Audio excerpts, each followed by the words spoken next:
We live in a world with a lot of change, but the Dhamma doesn't change. The Buddha discovered it. You realize it was the same principles that Buddhas in the past had discovered as well. We're talking about long, long periods of time ago.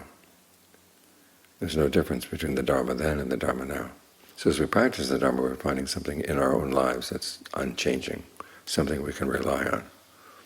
And in doing so, we become reliable people ourselves. So the principles of generosity, virtue, meditating on goodwill for all beings, these things are always good. So when you're uncertain about other things in the world, hold on to things that are certain, because that's your refuge. We take refuge in the Buddha, the Dhamma, and the Sangha, because they represent principles that don't change. The principles always give good results. The results may be slow in coming, and all of that has to do with our own karma. But we know that as long as we keep putting good energy into the system, the good energy is bound to come out at some point. And if you don't put good energy in now, then who knows when the lack is going to show up.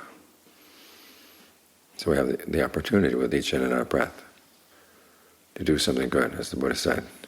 If you remind yourself that you could die at the end of a breath, but you do have this breath and you can do a lot of good with it, that's when you're being heedful.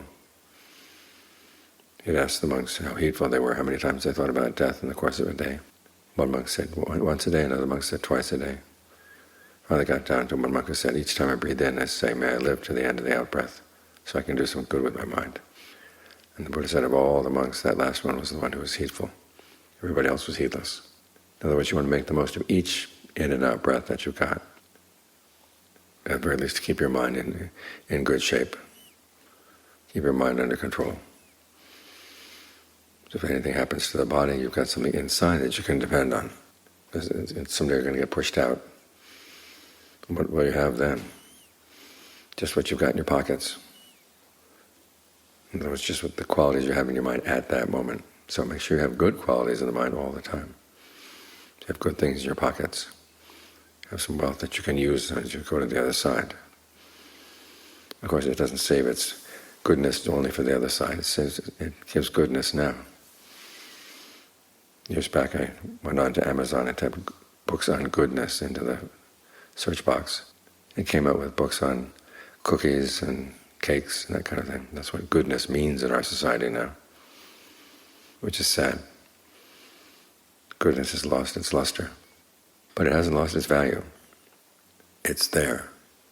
Just that sometimes it's appreciated and sometimes it's not. But whether it's appreciated or not doesn't really matter as long as you appreciate the goodness you're doing. Confident in your belief that it will give good results. So each time you breathe in, each time you breathe out, do something good. That way you make the most of this power that you have.